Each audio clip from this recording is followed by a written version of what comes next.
Rose gold black white அந்த மாதிரி நிறைய கலர்ஸ் இருக்குது. உடனில் ஒரு 4 கலர்ஸ் இருக்குது.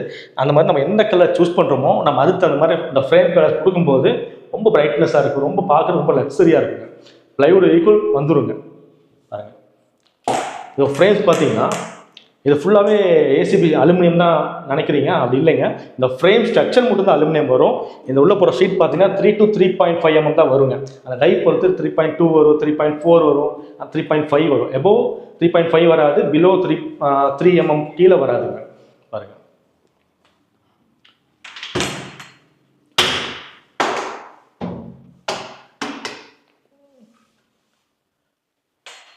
மோஸ்ட்டாக வந்து நம்ம ஹேண்டில் போடுறது பெஸ்ட்டு. ஏன்னா ஹேண்டில் போட்டோம்னா அது லாங் டைம் வந்துடும், அது போக உங்கள் டிஸ்டர்பன்ஸ் இருக்காது. ஏன்னா நம்ம ஜீப் ப்ரொஃபைலில் இந்த மாதிரி போடும்போது பார்த்தீங்கன்னா சாஃப்ட்னஸ் இருக்கும், கிளாத்ஸ் கிளியருக்கு வாய்ப்பு இருக்குதுங்க, அந்த மாதிரி இஷ்யூ வரும். பட் ஹேண்டில் பொறுத்த வரையும் அந்த கரெக்டான வார்ட்ரோப் கரெக்டான சைஸுக்கு அந்த மாதிரி ஹேண்டில் கஸ்டமைஸ் பண்ணால் நல்லாயிருக்கும்.